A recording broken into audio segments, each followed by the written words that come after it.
Muy buenas tardes, compañeros, docente Adriana Quintero. Nosotros somos el grupo que va a exponer los ciclos de negocios y demanda agregada, capítulo 22. Aquí tenemos compañera Raquel Piñeros, Ana Carolina Rosas, Andrés Aguirre y quien les habla, Jason Morales. Vamos a dar inicio pues a la explicación de los ciclos de negocios. Ciclos de negocios. En primera instancia, tenemos que hablar primero de la producción, ingreso y empleo. La producción del producto, de la materia del producto. Ingreso de dinero, pues, para poder llegar a satisfacer esas necesidades. Y el empleo, que es la primordial de esto. En la actualidad podemos ver el gran déficit que se está presentando en este momento, pues no tanto la economía, pues porque todos estamos con vacaciones, con dinero extra, retirando el dinero de las cesantías, entonces no se ha habido tan afectada la economía como tal. Ya a partir de lo que es mayo, ya se va a empezar a ver mucho más afectada la economía por lo mismo, porque ya no va a haber ingreso y dinero, y pues la producción no ha parado, pero pues no va a haber ingreso. ¿Por qué? Porque también se ha disminuido la cantidad de empleo, ya hay mucho desempleo, porque hay muchas empresas que no tienen la disolvencia ni la economía para sostener a su plantilla de trabajadores. Ya en el segundo punto, la dejo con la compañera Raquel Piñeros. Gracias, Jason. Bueno, sí que explicamos lo que son los ciclos de negocios. Son las fluctuaciones que son el ingreso del empleo, lo que decía Jason. Estas fluctuaciones pueden durar de 2 a 10 años. En estas fluctuaciones vamos a hablar sobre lo que son el auge, la expansión, la recesión y la recuperación.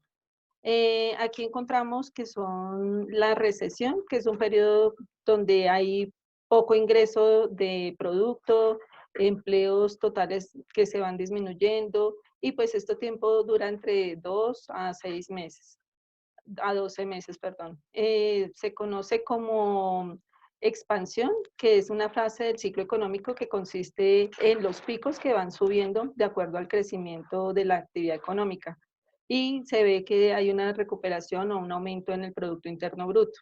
También vemos que sigue luego el auge, que es cuando el ciclo de negocio o el crecimiento económico tiene sus puntos más altos, y la recuperación habla sobre la economía estancada a un ligero crecimiento. Aquí también encontramos lo que es la inflación, que es cuando la hiperinflación aumenta todo lo que son los precios, donde suben más del 100% en un mes. Luego continuamos con la burbuja económica, que llega aquí mi compañero Andrés. Bueno, buenas tardes. Yo les voy a hablar sobre la burbuja. Digamos que la más importante que ha habido es la que empezó desde los años 80 hasta principios de la primera década del siglo XXI. Digamos que esto involucra un bien básico de consumo que es la vivienda. Como vemos todos, o como todos lo sabemos, la vivienda es algo muy importante. En este país todavía consideramos comprar vivienda como una inversión. Digamos que en esa época de los 80 se consideraba una inversión también en Estados Unidos. Pero ¿qué pasa? Eso se les volteó.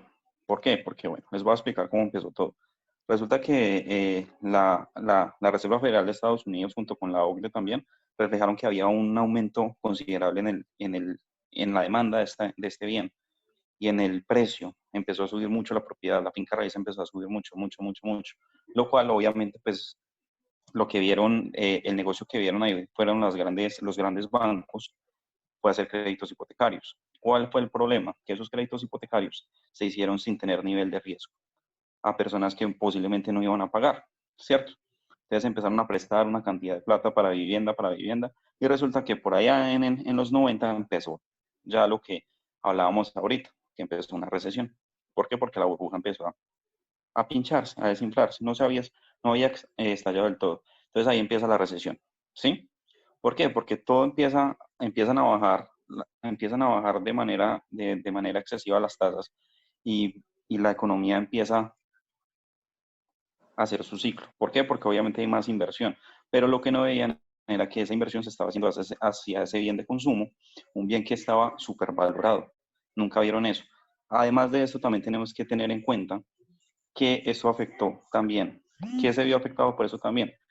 Los atentados al 9/11 y la guerra en Irak. La guerra en Irak, que todos muy bien sabemos que fue por petróleo. Todos esos recursos se fueron yendo hacia la recuperación económica y hacia esa guerra. Además, digamos que también en Europa se termina lo que es la unificación monetaria. ¿Qué es la unificación monetaria? Que todos querían que Europa trabajara solo con una moneda que era el euro. Pero pues obviamente eso se acabó y eso también generó conflictos. Digamos que, ¿qué pasó? Cuando estalla la burbuja, ¿qué hace que ella estalle? Ella estalla cuando se ven que hay imposibilidad de pago. Las personas ya no pueden pagar. ¿Por qué? Porque obviamente de un momento a otro esas viviendas que tenían un alto valor empezaron a caer, empezaron a caer, empezaron a caer. Y la gente empezó a vender. ¿Para qué? Para empezar a pagar. Pero como veían que eran más lo que veían que lo que podían vender para pagar, pues obviamente empezaron a colgarse con los créditos. ¿Qué pasó acá? Cuando pasa esto, pues obviamente muchas de las entidades que tenían recursos ahí invertidos empiezan a quebrar. ¿Por qué? Porque aparte, en esa ejecución hipotecaria, en Estados Unidos solo hubo 1.200.000 casos, que eso es mucho dinero, ¿sí? Entonces, ¿qué pasó ahí? Gracias a eso se afectó la bolsa de valores. La bolsa de valores, ¿por qué? Porque el índice de construcción bajó y como vemos el índice de construcción como en un país como Estados Unidos es muy alto. Lo tenemos alto acá en Colombia, que es un ingreso importante para el PIB y para el crecimiento económico que casi en el 2019 cerró con un 1.4. Podemos ver que jalona mucho la economía, porque el crecimiento de Colombia en el 2019 fue del 3.3, el 1.4 fue jalado por efectos de construcción. Entonces ahí es cuando vemos que se voltea el tema de que la vivienda se vuelve una inversión y es algo que tenemos que tener muy en cuenta para que no nos vuelva, para que digamos que no nos pase lo mismo que pasó en esa burbuja, que aún tiene consecuencias porque es algo que empezó desde los 80 hasta prácticamente estalló en el 2007 y empezó con la gran depresión que hubo del 2008 al 2015. Entonces miren que es algo que es un tema de casi 30 años que viene todavía con lastres.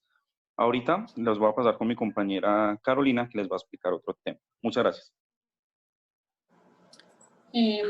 Buenas tardes, compañeros, profesora. Yo les voy a hablar sobre la crisis económica. Entonces, digamos que una gran pregunta que nos surge es, ¿por qué se produce una crisis económica? Esta se puede presentar por diferentes factores, como lo es el alza del dólar o como lo que estamos viviendo actualmente, una pandemia.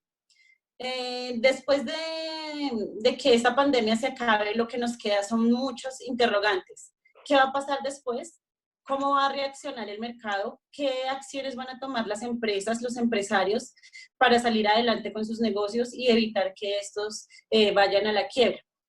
Entonces, después de esta pandemia, lo que seguramente vamos a tener es una crisis económica en la gran mayoría de empresas, sin importar su tamaño, su capacidad, y digamos que sin importar a qué se dedique.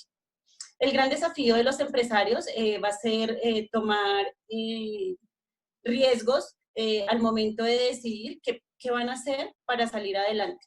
Entonces, lo primero que deben hacer es evaluar todos los escenarios posibles en los cuales la empresa desarrolla su actividad, como las operaciones, la economía, las finanzas, los recursos humanos, proyectos, etc.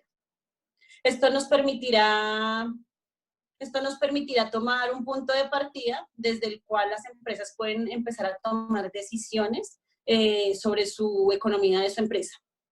Digamos que un segundo paso consiste en hacer una reestructuración del presupuesto y dar prioridades, empezando lo principal por el pago a proveedores, nómina, que es lo vital para los empleados.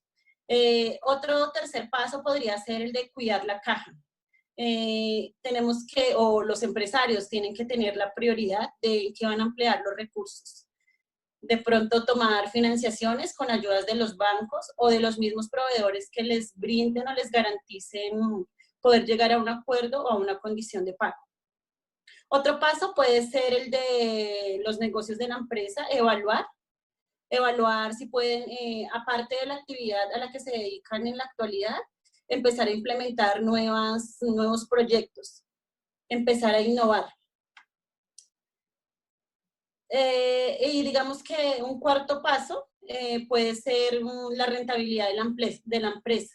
Empezar a mirar si la empresa tiene una rentabilidad que les ayude a lograr los objetivos y a salir adelante.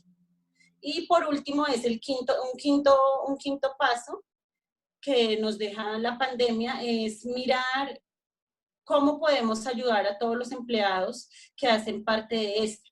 En muchas empresas en la actualidad se han visto en la necesidad de dejar de pagar los salarios o disminuir por cierto tiempo en un porcentaje del 10 o del 20% lo que se ganan mensualmente los empleados.